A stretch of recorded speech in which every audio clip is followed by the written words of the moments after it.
कल्याणपुर थाने और पंथी चौकी पे पुलिस वाले थे।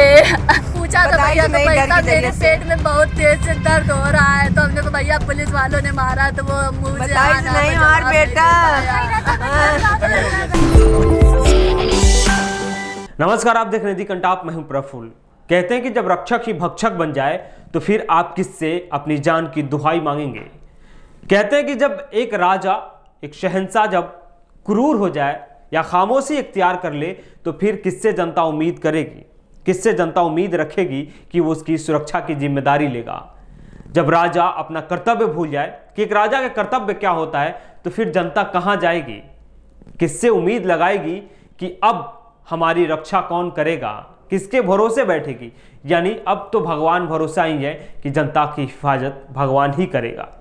यह उत्तर प्रदेश की कहानी है, क्योंकि उत्तर प्रदेश में हर रोज किसी ना किसी की मौत की खबरें आती है।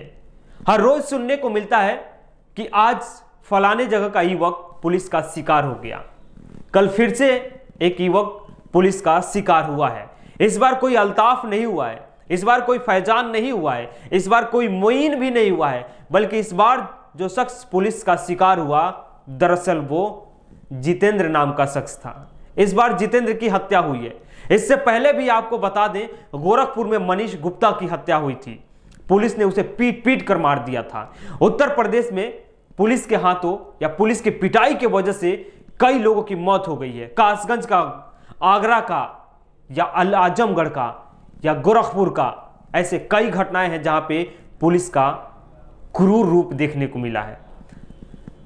उसी उत्तर प्रदेश में कल जितेंद्र की मौत हो जाती है, जिस उत्तर प्रदेश में कल हमारे प्रधान सेवक पूर्वांचल एक्सप्रेसवे का उद्घाटन कर कर बड़ी बड़ी डींगे मार रहे थे, बड़ी बड़ी बातें बोल रहे थे, उत्तर प्रदेश की खूबियां गिना रहे थे, उत्तर प्रदेश को उत्तम राज्य बता रहे थे। चलिए कुछ आपको ट्वीट बताते हैं, उसके बाद में फिर मैं आगे घटना पे आऊंगा। हमारे प्रधान सेवक बता रहे थे वहां पे कि गरीबों को पक्के घर मिले हैं, गरीबों के घर में शौचालय हो, महिलाओं को खुले में शौच के लिए बाहर ना जाना पड़े, सबके घर में बिजली हो, ऐसे कितने ही काम थे जो यहां किए जाने जरूरी थे और भारतीय जनता पार्टी की सरकार ने किया है।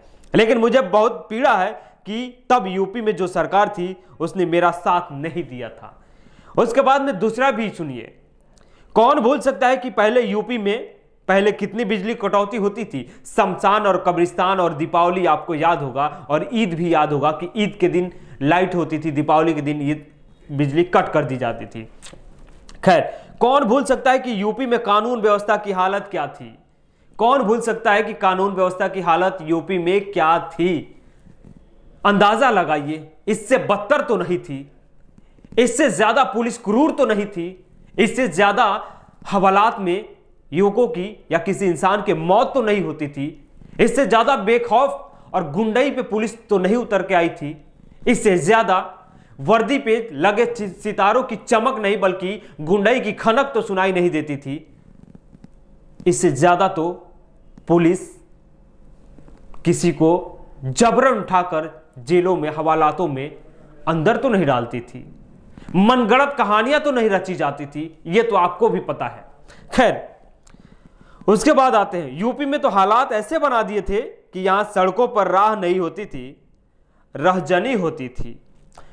कोर्ट, सब ध्यान रखिए इन बातों को कि हमारे प्रधान सेवक कितने कमाल के बात कह रहे हैं, कितनी अच्छी बात बता रहे हैं। खैर, अब आते हैं, आपको हम उस जितेंद्र की कहानी पे लेके आता हूं फिर से दोबारा।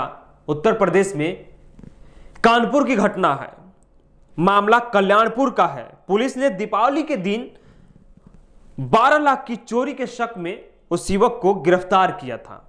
कल्याणपुर पुलिस गोवा गार्डन में के रहने वाले, यानी गोवा गार्डन के रहने वाले युवक जितेंद्र श्रीवास्तव को रविवार को उठा कर ले गई थी। अगले दिन सोमवार को सुबह उसे छोड़ दिया जाता है। जिस दिन पुलिस उसे छोड़कर जाती है उसी दिन रात में उसकी मौत हो जाती है। मौत क्यों होती है यह आपको मैं बताता हूं। परिजनों का आरोप है कि जब जितेंद्र श्रीवास्तव को छोड़ा गया, जब उसे घर लाया गया तो उसके पीठ पे बेल्ट के निशान थे, यानी पिटाई के निशान थे। वीडियो में अभी आपको दिख रहा होगा, हम ब्लर करके आपको दिखा रहे हैं, क्योंकि हम अगर ऐसे दिखा देंगे तो शायद सरकारी फरमान जो है ना और हमारे सोशल मीडिया का जो एक गाइडलाइन है उसका वायलेशन हो जाएगा, क्योंकि उत्तर प्रदेश में जो हो रहा है वो वायलेशन नहीं है। लेकिन अगर हम दिखा देंगे तो हम उन रूल रेगुलेशन का वायलेशन कर रहे हैं, वायलेट कर रहे हैं उस कानून का।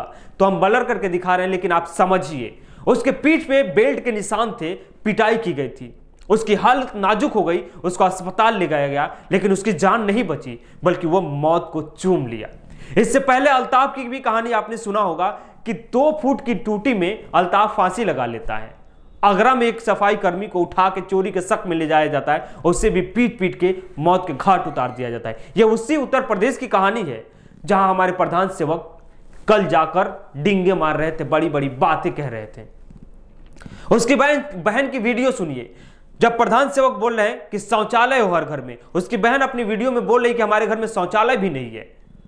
उसका दर्द, उसका पीड़ा समझिए, रोती चीखती चिल्लाती उस बहन की पीड़ा को समझने की कोशिश कीजिए।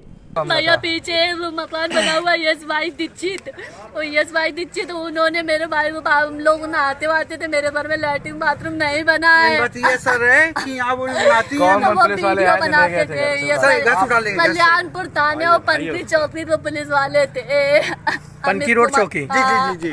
अच्छा, कितने लोग थे? कितने लोग थे? 9 लोग थे। ये कितने बजे आए थे इनको लेने? दिन में आए थे 1:30-2 बजे पे लगभग। रखा ये सिर्फ दोपहर में ले गए, शाम को 10-11 बजे तक रखे हैं। उसके बाद जब 10-11 बजे छोड़ा था तो कैसी हालत थी उनकी आपके भाई?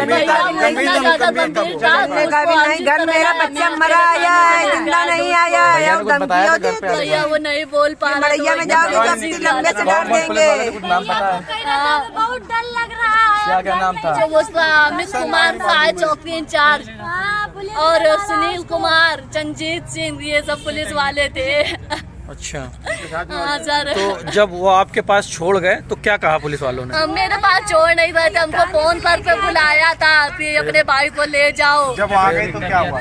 वहाँ पे गए, बस वो हमसे साइन करवाए, मेरा नंबर, मोबाइल नंबर। वहाँ पे भाई, आपके भाई की हालत कैसी थी जब वहाँ पे मौके वो लेटा हुआ था, था। लात मार के उठा दिए, वो उठा एकदम, चल भी नहीं पा रहा था, ऐसी हालत में वो बाहर आया। आप लोगों ने पूछा था कि उसकी हालत ये क्यों है ऐसी? हमने पूछा था भैया, तो पैसा मेरे पेट में बहुत तेज से दर्द हो रहा है, तो हमने तो भैया पुलिस वालों ने मारा, तो वो मुँह से नहीं मार बेटा, बस ये बोल रहा था, वो बहुत डर लग रहा है, घर में नहीं आया। अभी आप बता रही थी, पुलिस कह रही थी कि अस्पताल ले जाओ इन्हें। नहीं, पुलिस नहीं कह रही थी, हम खुद ही ले रहे थे। जब उसकी ऐसी कंडीशन थी तब दूसरे दिन हम खुद ले रहे थे। तो उत्तर प्रदेश में हिरासत में मौत के मामले में नंबर 1 पे है। यह हम नहीं बोल रहे हैं कि बल्कि हमारे देश के गृह राज्य मंत्री नित्यानंद राय ने भी बोला था। उन्होंने कहा था कि उत्तर प्रदेश में सबसे ज्यादा कस्टोडियल मौत होती है, पुलिस हिरासत में मौत होती है। उत्तर प्रदेश में चुनाव है, भले ही आपको चुनावी चश्मे में सब कुछ अच्छा दिखाया जाएगा, लेकिन उससे इतर देख लीजिए कि पुलिस की गुंडाई किस कदर बढ़ गई है। पुलिस बेखौफ गुंडों से भी बदतर हालत में जनता पे क्रूर अत्याचार कर रही है। दूसरा कोटेशन मुझे याद आया, वो बार बार उसका हवाला दिया जाता है कि जब रोम जल रहा था तो नीरो बांसुरी बजा रहा था। वही हाल उत्तर प्रदेश का है। उत्तर प्रदेश में पुलिस बेखौफ गुंडाई पे उतर आई है, अपना गुंडागर्दी दिखा रही है, वर्दी के खनक दिखा रही है। वहीं हमारे प्रधान सेवक और योगी आदित्यनाथ सत्ता के नशे में चूर, चुनाव जीतने में मशहूर व्यस्त हैं और चुनावी बिगुल बजा रहे हैं। आप बिगुल की धुन सुनिए और चुनाव के समय में वोट दे दीजिए। बस यही है उत्तर प्रदेश की कहानी। खैर, अगर आप हमारे चैनल को देख रहे हैं तो अभी तक सब्सक्राइब नहीं किए तो सब्सक्राइब कीजिए, बेल आइकन दबाइए। अगर फेसबुक पे देख रहे हैं तो फॉलो जरूर कीजिएगा, क्योंकि हमें भी आपका समर्थन चाहिए, क्योंकि सरकार कितना समर्थन करती है सोशल मीडिया वालों को आपको पता होगा।